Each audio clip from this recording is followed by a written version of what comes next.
الحمد لله الحمد لله نحمده ونستعينه ونستغفره ونؤمن به ونتوكل عليه ونعوذ بالله من شرور أنفسنا ومن سيئات أعمالنا من يهده الله فلا مضل له ومن يضلله فلا هادي له ونشهد أن لا إله إلا الله وحده لا شريك له ونشهد أن سيدنا ومولانا محمد صلى الله تعالى عليه وسلم وعلى آله وصحبه أجمعين أما بعد قال الله تبارك وتعالى في كتابه المجيد أعوذ بالله من الشيطان الرجيم بسم الله الرحمن الرحيم ومن يتوكل على الله فهو حسبه وقال النبي صلى الله عليه وسلم إنما الأعمال بالنيات وإنما لامرئ ما نوى فمن كانت هجرته إلى الله ورسوله فهجرته إلى الله ورسوله ومن كان هجرته إلى امرأة ليتزوج أو إلى غرض آخر فهجرته إلى ما هاجر إليه أو كما قال عليه الصلاة والسلام رب اشرح لي صدري ويسر لي أمري واحلل عقدة من لساني يفقه قولي واجعله وزيرا من أهلي. ایک مرتبہ درشی پڑھ لیں. اللهم صل على محمد عبدك ورسولك وصل على المؤمنين والمؤمنات والمسلمين والمسلمات.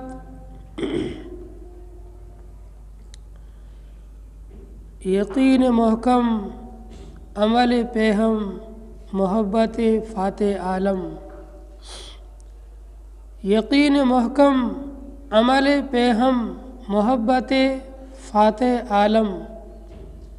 جہاد زندگانی میں ہے مردوں کے لیے شمشیر ہے.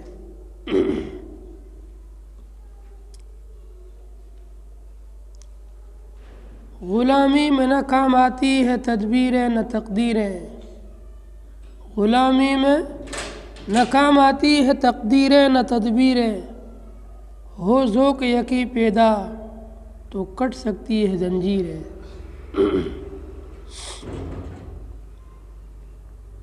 معزز و مکرم سامعین ذی وقار، دینی اور اسلامی غیور بھائیوں، قرآن کریم کی آیت کا ایک مختصر سا حصہ پڑھا گیا ہے. اس قرآن کریم کی آیت کے اندر اللہ تبارک و تعالیٰ نے ایمان والوں کو حکم دیا کہ ایمان والوں کو چاہیے کہ وہ اللہ کی ذات پر توکل کریں، اللہ کی ذات پر بھروسہ کریں. اللہ تبارک و تعالیٰ پر توکل اور اللہ کی ذات پر بھروسہ یہ انسان کے لیے کامیابی اور کامرانی کا ضامن ہے. جب دنیا کے تمام اسباب ذلت کے آپ کو نظر آ رہے ہو کہ ایسے حالات کے اندر انسان کے لیے ذلت ہی ذلت مقدر میں ہوتی ہے، لیکن ان حالات کے اندر بھی اللہ تبارک و تعالی عزت کی راہیں نکالتے ہیں. اور کبھی کبھی کسی انسان پر ایسی مشکلات اور ایسے حالات آتے ہیں کہ اس کے لیے نجات کا کوئی راستہ نہیں ہے، لیکن اللہ کی ذات ایسے موقع پر بھی اس کی مدد فرماتی ہے اور ان مشکل حالات سے اس کے لیے نجات کی راہیں نکالتی ہے۔ ایمان والوں کو حکم دیا کہ صرف اللہ کی ذات پر توکل کریں، صرف اللہ کی ذات پر بھروسہ کریں، اللہ کے سوا دنیا کی کسی بھی چیز پر بھروسہ کریں گے تو ذلت اور پشیمانی اور شرمندگی اٹھانی پڑے گی۔ دنیا کو اللہ نے دارالاسباب بنایا ہے۔ اس دنیا کے اندر ہر چیز کا پیدائش کا کوئی نہ کوئی سبب ہوگا، سبب کے تحت وجود میں آئے گی، لیکن اس کا اصلی خالق، اصلی مالک اللہ تبارک و تعالی ہے۔ اس لیے اسباب کو اختیار کرنا یہ توکل کے خلاف نہیں ہے۔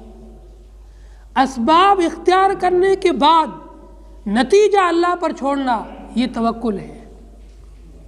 توکل کہتے ہیں بندے کی جتنی کوشش تھی وہ کر لی، اب جو بندے کے اختیار میں نہیں ہے اس پر اللہ پر یقین کرنا، اسے توکل کہتے ہیں۔ صحابہ کرام نے پوچھا یا رسول اللہ، اونٹ کو باندھ کر پھر توکل کریں یا کھلا چھوڑ کر پھر توکل کریں؟ تو آپ نے فرمایا پہلے اونٹ کو اچھی طریقے سے کھونٹی میں باندھو پھر توکل کرو۔ جتنا انسان کے بس میں ہے اتنا کر لے، اور جو بس میں نہیں ہے وہ اللہ کے حوالے کر دے، وہ اللہ پر چھوڑ دے۔ جو انسان کی طاقت سے باہر ہے، جو انسان کی قوت سے بلندی کی چیز ہے، یہ پھر اللہ تبارک و تعالی اس کے لیے آسان کر دے گا، یہ اللہ تبارک و تعالی اس کے قدموں میں ڈال دے گا جب ایمان والا اللہ پر توکل کرے گا۔ حضرت ایوب علیہ السلام اللہ تعالیٰ کے ایک برگزیدہ نبی گزرے ہیں۔ ایوب علیہ السلام کو اللہ نے خوب نوازا تھا، کئی بیویاں عطا فرمائی، آپ کی اولاد بھی بہت زیادہ تھی، اور آپ کے اللہ نے بہت زیادہ مال دیا تھا، اور خوب جانور دیے تھے، اور زمین بھی بہت دی تھی۔ دنیا کی ہر قسم کی نعمت سے اللہ تعالیٰ نے ایوب علیہ السلام کو نوازا تھا۔ جب اتنی ساری نعمتیں تھیں تب بھی وہ اللہ کا شکر ادا کرتے تھے۔ ہر وقت ایوب علیہ السلام کی زبان پر اللہ کی حمد، اللہ کی تعریف، اللہ کا شکر رہتا تھا۔ شیطان کو یہ بات بڑی ناگوار گزرتی تھی کہ ایوب علیہ السلام دنیا میں بھی کامیاب ہے اور آخرت بھی کامیاب ہو جائیں گے۔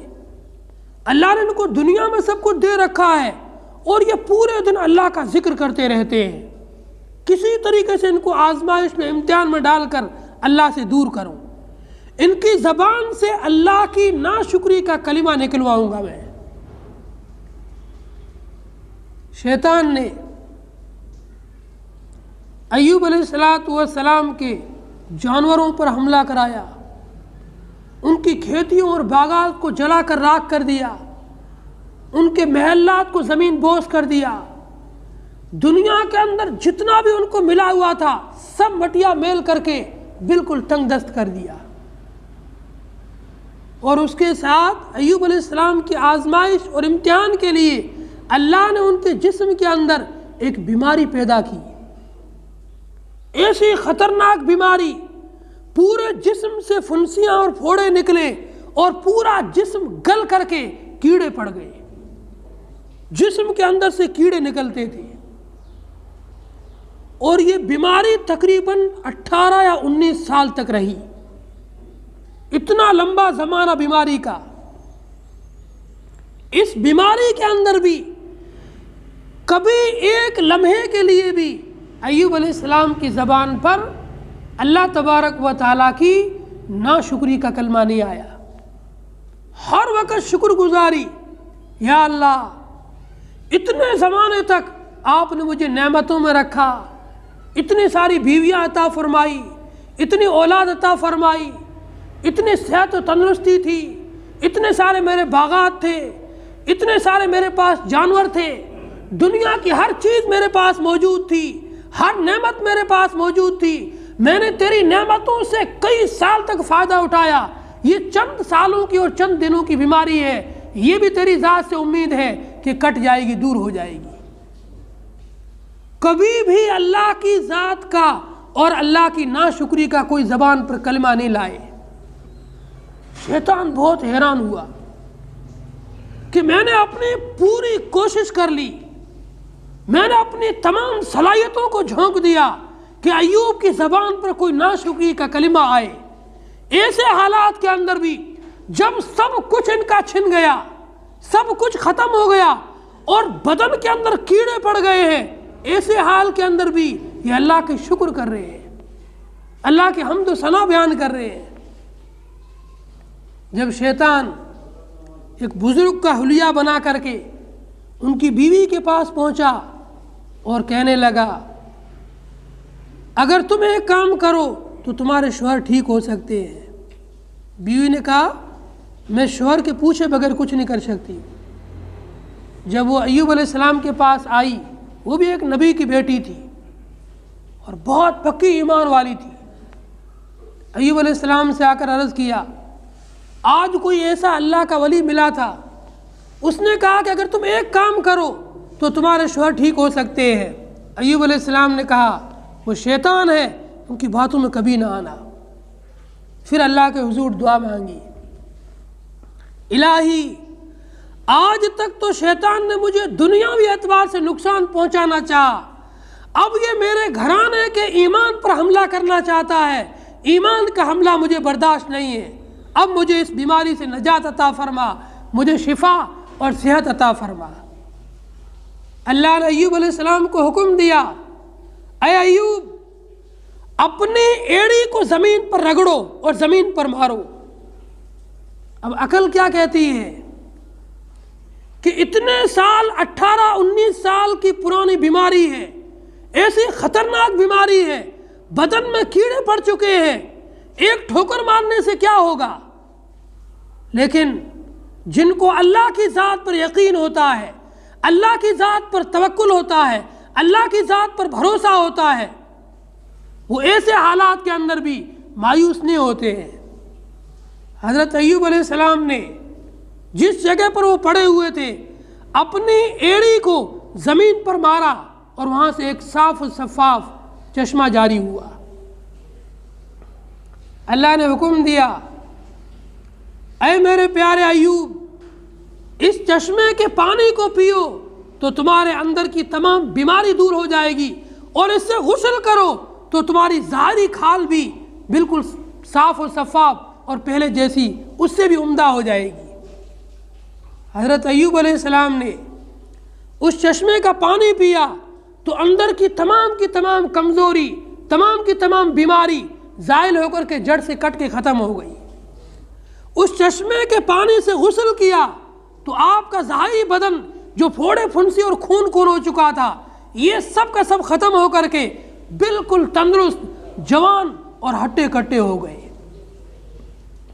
ان کی جو اہلیہ تھی اس زمانے کے اندر وہ بستی کے اندر جا کر لوگوں کے گھروں میں برتن مانجتی، مزدوری کر کے کچھ روزی روٹی کا انتظام کر کے لاتی تھی۔ جب واپس اپنی جھونپڑی میں پہنچی تو دیکھا کہ ایک حسین و جمیل آدمی جھونپڑی کے اندر بیٹھا ہوا ہے، اور ان کا شوہر جو بیمار تھا تو یہاں نظر ہی نہیں آ رہا ہے۔ کہنے لگی میرے شوہر یہاں تھے، وہ کہاں چلے گئے؟ تو انہوں نے کہا میں ہی تمہارا شوہر ہوں، مجھے اللہ نے شفا عطا فرمائی اور اللہ نے مجھے تندرستی عطا فرمائی۔ کہنے لگی مجھے کیسے یقین آئے گا کہ اللہ نے آپ کو شفا عطا فرمائی ہے اور تندرستی عطا فرمائی ہے۔ پھر ایوب علیہ السلام نے اپنا پورا واقعہ سنایا تو انہیں یقین آیا۔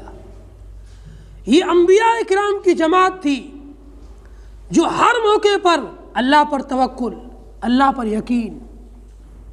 انبیاء کرام کے بعد صحابہ کرام کی جماعت، یہ بھی کیسے ہی مشکل حالات ہو، ہر کٹھنائی کے وقت میں، ہر مشکل حالات کے اندر اللہ پر توکل، اللہ پر یقین اور اللہ پر بھروسہ کیا کرتے تھے۔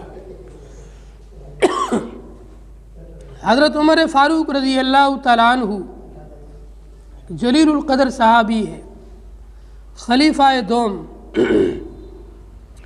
عمر فاروق کے دور میں فتوحات کے دروازے اللہ نے کھولے، مختلف علاقے فتح ہوئے، اور ان فتوحات کے دور میں ایک علاقہ فتح ہوا، مصر کا علاقہ، جس میں دریائے نیل چلتا ہے۔ سال کے اندر ایک مرتبہ جو دریائے نیل کے ارد گرد رہنے والے لوگ ہیں، یہ لوگ اپنی کسی ایک بچی کو قربان کر کے اس دریا میں ڈالتے تھے، اور ان کا عقیدہ یہ تھا کہ اگر اس کی قربانی ہم نہیں دیں گے تو یہ دریا بند ہو جائے گا۔ جب یہ علاقہ فتح ہوا تو وہاں کے گورنر نے حضرت عمر فاروق رضی اللہ تعالیٰ عنہ کو ایک خط لکھا، ایک رکا لکھا، فاروق اعظم، یہاں کا علاقہ تو ہم نے فتح کر لیا ہے، لیکن یہاں کے لوگ بتلا رہے ہیں کہ سال کے اندر ایک مرتبہ دریائے نیل کے روانی کے لیے، اس کی روانی اور جاری رہنے کو باقی رکھنے کے لیے ایک بچی کی قربانی دینی پڑتی ہے۔ اگر وہ قربانی نہیں دیں گے تو یہ دریا بند ہو جائے گا اور یہ پورا علاقہ خشک ہو کر کے پریشانی میں پڑ جائے گا۔ عمر فاروق رضی اللہ تعالیٰ عنہ نے ایک چھوٹا سا رکا لکھا، 2 جملے کا،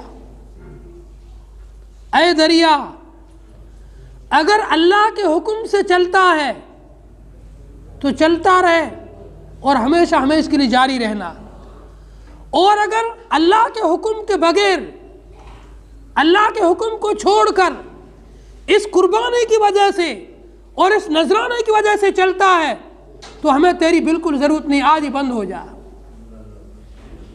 آپ نے یہ خط دیا، یہ رکا دیا کہ وہاں کے گورنر کو یہ پہنچا دو اور یہ رکا دریا میں ڈال دو۔ جب یہ صرف 2 انگلی کے برابر چھوٹا سا رکا، جس میں 2 جملے لکھے ہوئے ہیں، اگر اللہ کے حکم سے چلتا ہے تو چلتے رہنا، اور اگر اللہ کے حکم سے نہیں چلتا ہے، اس قربانی کی وجہ سے چلتا ہے تو ہمیں تیری بالکل ضرورت نہیں ہے، بند ہو جا۔ یہ رکا جب دریا کے اندر ڈالا گیا، آج تک وہ دریا اسی روانی کے ساتھ میں ٹھاٹھے مارتا ہوا چل رہا ہے، اور لاکھوں لوگ اس سے فائدہ اٹھا رہے ہیں۔ ایسا انہیں اللہ کی ذات پر یقین اور توکل تھا۔ صحابہ کرام کے بعد تابعین اور تبع تابعین، ان کے اندر بھی اللہ کی ذات پر ایسا ہی یقین اور ایسا ہی اللہ کی ذات پر بھروسہ تھا۔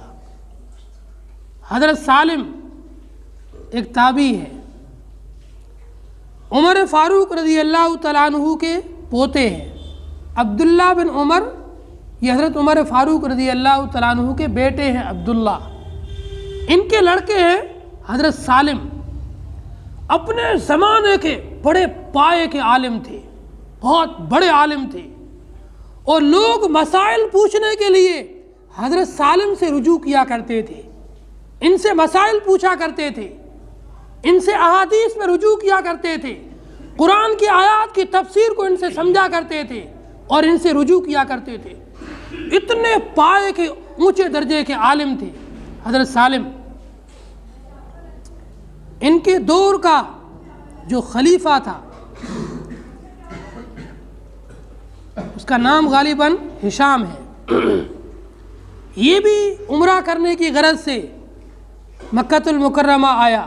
اس نے دیکھا حضرت سالم طواف کر رہے ہیں۔ جب حضرت سالم طواف سے فارغ ہوئے تو اس نے بڑے ادب اور احترام کے ساتھ ملاقات کی کہ اتنے بڑے پائے کے عالم ہیں اور اتنے اونچے درجے کے عالم ہیں، ان کا اکرام کیا جائے، ان کی خدمت کی جائے اور ان کے حالات پوچھے جائیں۔ انہوں نے پیشکش کی، حضرت آپ اگر خدمت کا موقع دیں تو ہمارے لیے بڑی شرف کی اور عزت کی بات ہوگی۔ آپ کو کوئی بھی ضرورت ہو مجھے بتلا دیں، میں آپ کی ضرورت پوری کروں گا۔ آپ نے فرمایا بیت اللہ کے اندر اللہ کے گھر میں حاضر ہو کر میں اللہ کو چھوڑ کر کسی اور سے اپنی ضرورت کا سوال کروں، مجھے شرم آتی ہے۔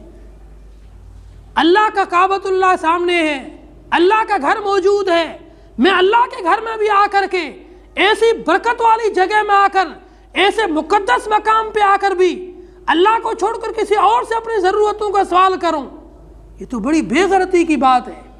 میں اللہ کے علاوہ کسی اور سے کوئی سوال نہیں کر سکتا ہوں۔ یہ بادشاہ خاموش ہو گئے اور چلے گئے۔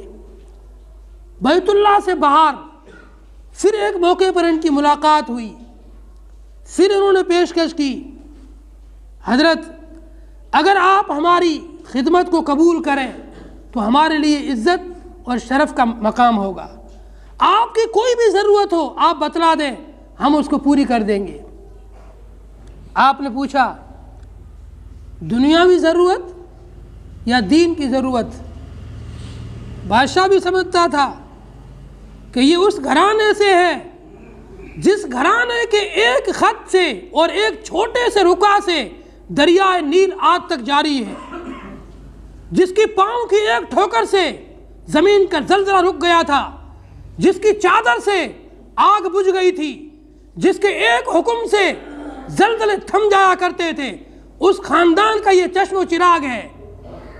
دین تو ان کے گھر سے چلا ہے، میں کیا ان کو دین سکھاؤں گا؟ بادشاہ کہنے لگا میں آپ کی دنیاوی خدمت کرنا چاہتا ہوں، دین تو آپ کے پاس ہم سے کئی درجے زیادہ ہے۔ اس نے کہا جب میں نے دنیا بنانے والے سے بھی دنیا نہیں مانگی تو آپ سے کیا مانگوں گا؟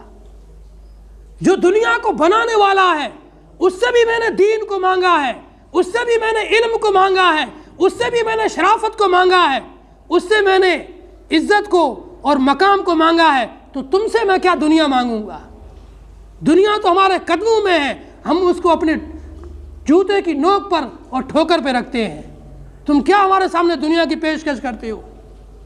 بادشاہ بڑا شرمندہ ہوا۔